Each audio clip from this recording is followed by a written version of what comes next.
fund was set up because just over 2 years ago, Moira Jones was murdered in Glasgow.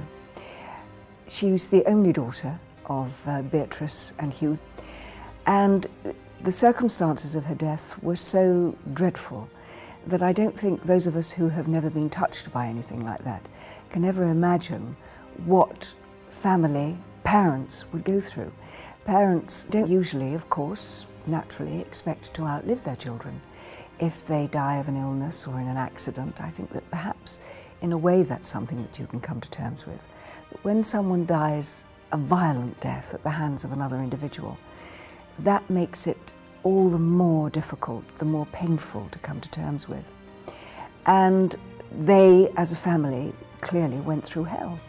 But they came out of the other side and for whatever reason, for a most extraordinary inbuilt sense of humanity that they must have, decided that the experience that they had had is one that could possibly help other families who find themselves in a similar situation. So they set up the Moira Fund to be a giving charity, a charity that supports other families who find themselves in that same heartbreaking situation. There are all sorts of support agencies that are available, but I think if you find that you're faced with someone who has gone through exactly the same kind of hell that you have gone through, then you have the confidence of knowing that they understand what you're going through. They really do know, because they've been there, they've experienced it. So it isn't hollow, it isn't social services doing a job. It's individuals who genuinely can appreciate and understand the depths of your pain. The charity works in a very particular way. It provides support, emotional support, financial support.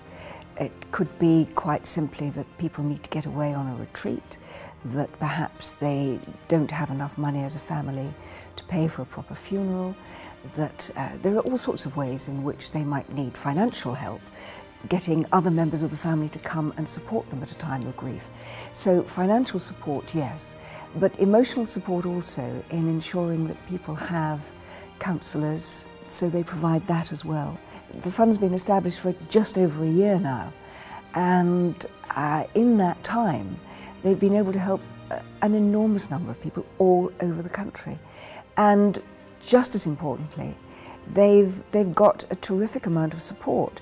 Individuals who perhaps feel helpless when it comes to doing something physically or practically, but they can put their hand in their pocket or they can write a cheque.